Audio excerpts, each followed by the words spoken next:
this was a very low budget movie. You know, it was a $10 million movie. It was, you know, I was reaching for the stars, and you had about so much money to get to Cleveland.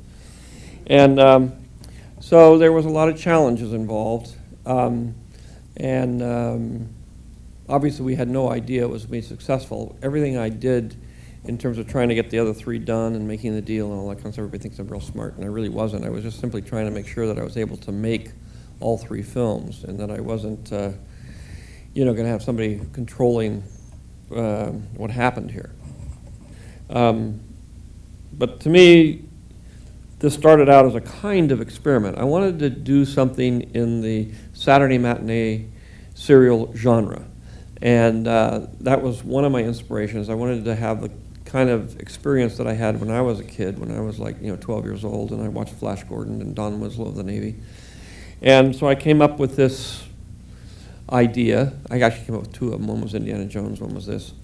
And, but this one sort of lent itself to another idea I had, which was to take mythic motifs, psychological motifs from a few thousand years ago, and see if they still worked, see if people still cared about the same issues, about their parents, friendship, society, all these sorts of things.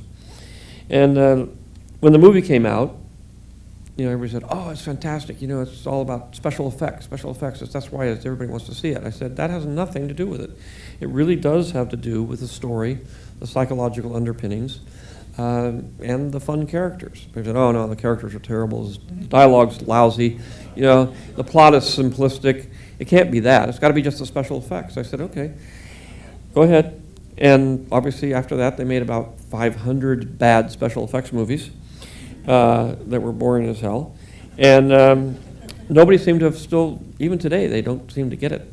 But I have given you the secret, so hopefully you can go out and make a nice, interesting fantasy, science fiction, and or contemporary movie that's based on very strong psychological underpinnings.